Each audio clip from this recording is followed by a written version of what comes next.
Thanks for checking out Chamber Web TV. This is Cambridge Votes 2014. We're having a conversation with the candidates for the upcoming municipal election on October 27th. I'm Brian Butcher. I'm Vice President here at the Chamber, and I am really pleased to be sitting down right now with Mark Anderton, a candidate in Ward 5. Mark? How you doing? Welcome. Thanks for coming today. I appreciate it. So, it's underway. Yeah, it's underway. The die is cast, and you're out and running. Absolutely. Right. And are you having a good time with it? Having a great time. Are you? Yep, enjoying Lots of talking fun? to people. Lots of fun. Yeah. Lots of fun.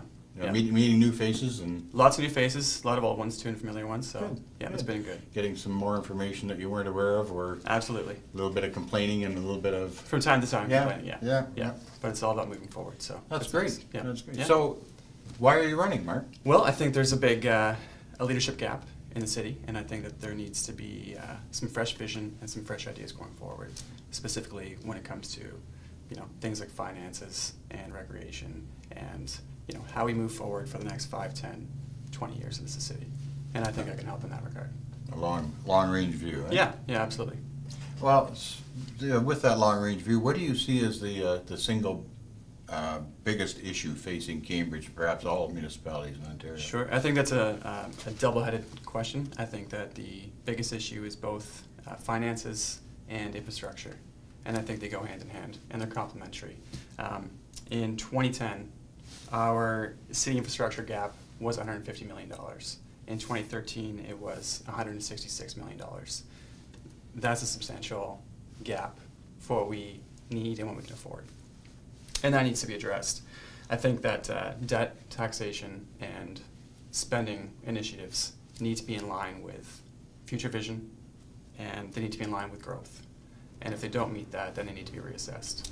Yeah, it's a real challenge, isn't it? It is a challenge. It is a challenge. And infrastructure isn't just the arenas and that we can see, it's the pipes underground. Absolutely. And we always like to keep our water running and That's our right. toilets flushing. That's a pretty important thing, yeah. Man, absolutely. it's huge. It's a huge thing. Yeah, it is. You've been out knocking on doors and talking to people, as you Yes. said. You've Yep. been around your ward, Ward 5. Yep. What's the biggest issue in your mind in Ward 5? I think the biggest issue in Ward 5 is, again, infrastructure. It comes down to infrastructure on multiple levels. Transportation infrastructure. Most people in Ward 5, with it being such a large residential ward, need to cross the river at some point. Yeah. And there's only, limited entry points to do that. At peak hours, it's, near impossible. The other day there was a collision on Park Hill when I was trying to cross over onto Water Street, and it was single lane traffic, and it was a 10-minute drive. Oh, it ties when it should have everything been, up. a minute. Yeah. And that's a challenge, and that's something that needs to be addressed, especially in the scope of future development along Blenheim Road. There needs to be a comprehensive understanding of how to move forward and how to do that intelligently. So, that's the it can biggest be a real challenge. bottleneck with only 3 bridges over the river, Right. and one of them closes and Right. you're toast. Absolutely. Yeah, Then especially you're in trouble. rush hour. Yeah, you are. So, and it's not even that in terms of infrastructure. It's also looking at what do we do as a city? How can we make it better for us as a city and as a ward so that residents don't always have to cross the river? What can we do for the economy on Ward 5, the economy in and around even Ward 6 downtown? And what can we do for, recreation facilities? What can we do for the infrastructure to provide an outlet for people to live in the city? And that's something that needs to be addressed as well. Yeah. The Chamber is always interested in big, bold ideas. We're Sure. always looking for candidates in any election that have something new and big and bold for the future. Right. Well, perhaps not even necessarily new, but a different look at an old problem. Sure. I'm just wondering, do you have any big, bold ideas for Cambridge? Absolutely. Yep. I think the most important thing we could do going forward is to make Cambridge debt-free as soon as possible. I think debt is going to debilitate us in any kind of long-term strategic vision until we get rid of it. I mean, if you look at household debt, anyone who's got debt in their home or on a credit card, they know that. They know that's an issue. So as a city, we need to be aware of that. We need to be cautious of that going forward. Also, if you look at underused industrial spaces in the city, and we've got to look at it and say, how can we make the most of those? And I think one of the ways we can do that, and this is something that the future council is going to have to deal with, is recreation complex. They've talked about a new recreation complex. They've kicked around 40 to 50 million. I think that's a lot of money. I think there's no reason why we can't look at underused or vacant industrial space and make that a stepping stone going forward for a recreation complex. And I think that's the angle the city should take. Are you talking about anywhere in particular, or you have anything in particular in mind? Yeah, there's particular areas that could work, but I mean, again, you almost don't want to play that hand too soon, just because then you look at real estate values and property values. Of course. Right, and that's something that. And they all take investigation, and there's That's a right. whole lot of Right. questions to be answered. Right. So these are, obviously early stages for a vision like that, but I mean, that's something that would be well worth considering, I think, going forward. Okay, Mark, speaking of going forward, the chamber has always been opposed to the LRT as it's proposed in the region, primarily because we really aren't happy with the idea of Cambridge residents paying for a service that we aren't really getting. Right. We wanted to be area rated out as the townships are, but however, that battle has been lost and the LRT is on its way. We see the signs along That's right. along 24, Yeah. kind of suggesting we're going to get it, but we're not. Right. Not the train Sure. portion anyway. Sure.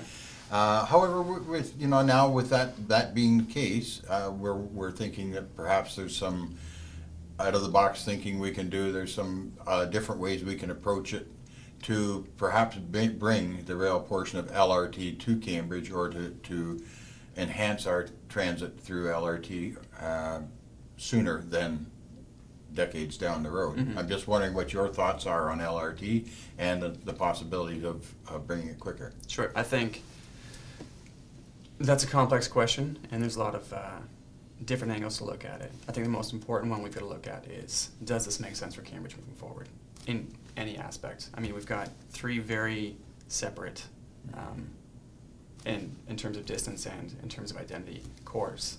Hesper, Preston, and Galt. To put LRT along busy roads or along, cores that may not benefit from them in terms of, local economy, your transportation, or even finances, doesn't make sense for us financially. All those questions need to be addressed. At the same time, I think if there's a proposal that does come forward that might work for the city, then we need to pursue it, because frankly, that's our right. If we're paying for it, Yeah. then we should get something. Whether it's better busing services, more strategic transportation in that regard, or what have you. I mean, we need to make sure that there's something going forward. And speaking of more strategic transportation, the GO train, Kitchener currently has GO service, one train to Toronto in the morning, one back at night. Right. But they've got a commitment from the province, from the Premier directly, to improve GO train and bring it to all-day, two-way Sure. GO train service to Kitchener. Cambridge has been fighting for GO train service for decades. The Cambridge route, they're separate routes to Toronto. The Cambridge route is certainly less expensive to bring up to speed, and is a considerably shorter trip as Right. well. However, it's going to Kitchener, and there's still a battle going on to bring GO to Cambridge. I'm wondering what your thoughts are on GO transit to Cambridge. I think it's a great idea. It's a great initiative, and it should be taken in consideration outside of what politics really is. If it's a benefit to the community, and if it's a benefit financially, that needs to be the first starting point for any decision. If you look at the benefits of it long term, I mean, we've got construction jobs, you've got employment in that regard for Cambridge, and that's a huge benefit. That's a huge upside. There's also, development and long-term operation jobs available, and that's great too. We also have to ask ourselves, is it going to be something that we can use long-term? Are commuters going to want to sit on a train and make sure it gets from, point A to point B, with point B being major urban centers, in a time-effective manner? Because if they're going to commute, if we're going to encourage that, which is what we should be doing long-term, we need to make sure that they can get on board with it too. Well, there's an awful lot of Cambridge residents that dump onto the 401 Absolutely. at 6:30 every Yeah, morning and no, head I to know a lot of Toronto. them. Yeah. And certainly like to think that they would take advantage of the time to sit on the train and Right. do a little work or read the newspaper Absolutely. or whatever it is. But that needs to be incentivized as well. It can't be something that's not cost-effective for them. Right, of Because course. cars, trucks, vans, motorcycles, they are vehicles of convenience. Yes. By and large. So if we're going to get people on board with a long-term transportation strategy, it's got to be something that they can look at and say, this is long-term going to save me money, save me hassle, and make it easier for me to get to and from a place. Right. And if it doesn't meet those three criteria for them, forget what government does. It'll never Won't fly. matter. That's right. Of That's an right. empty drain. Sure. Yeah, that's right. Speaking of long-term. Yep. These are all nice segues, aren't Good they? segue. Great segues. Fantastic. Yeah. That's You're good. very, very good at this. We Thank should you. do this more often. Absolutely. I'm interested in knowing where you see Cambridge in 25 years. Yeah. Okay, good. That's a good question. I think 25 years is the starting point. Even 5, 10, 15 years. That's the starting point for direction and vision. And we've got to say, where do we want to be? And then once you figure that out, once you identify that, you take the path to get there. We've got a goal set for the city. We've got a goal set for our communities. I think that we should be vibrant and rich and forward-thinking. And I think that we also need to focus on initiatives that put us back on the map. There was recently a report released. It was, I'm just going to get the name of it here. It was from the Conference Board of Canada, the City Magnets 3 report on city attractiveness. Canada ranked 49th out of 50 cities studied. Yeah. That's pretty poor. And that shows the decline in Cambridge. And we graded a D, whereas other cities were, sitting at A's and B's. Yeah, I found that a around little us. confusing because we rank very highly on many of these things, and this one, 49th out of 50 on Right. attracting people to Cambridge. Right. That's Right.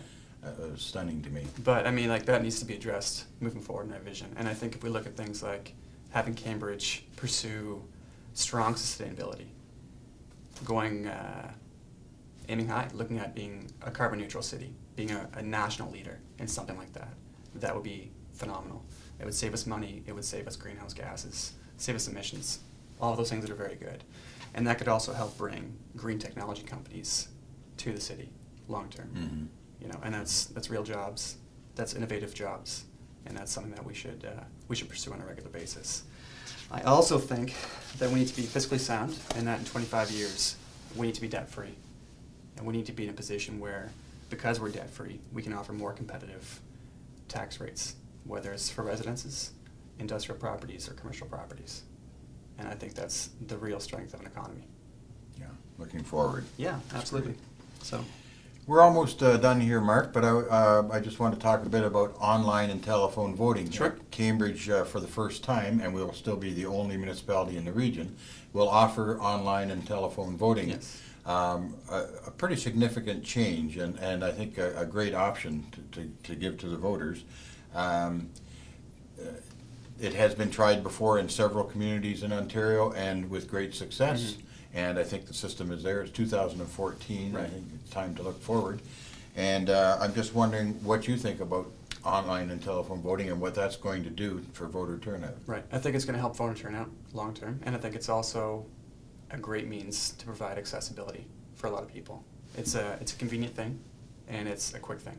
So I think that's something that should be explored, and I think that anybody who's in a position to do so should use that option going forward. Good. Okay, before we close, is there anything you'd like to say directly to the voters in Ward 5? Yeah, sure. I'd just like to say that I think that we've got to move forward. I think that we need vision and real leadership that isn't afraid to look at hard issues and isn't afraid to tackle serious questions, especially when it comes to things like finances and livability in the city. And I think that having a candidate and a councillor who is willing to stand up and take a leadership position and protect what we already have while planning for what we want to have is something that we should look at. And I hope you vote for me on October 27th. Most important, do vote on October 27th. Absolutely. Or if you would like, you can vote again by telephone or through the internet. Online voting is available from October 11th to 25th this year. Take advantage of it. You'll get your voter's card in the mail, and it'll give you detailed instructions on how to log on and how to cast your ballot. It's very important that you do so, and we encourage you to do that. Thank you very much again for tuning in to Chamber Web TV. And Mark, thank you for being here today. Thank you. Great talking to you. It was a pleasure, Brian. Thanks. Take care.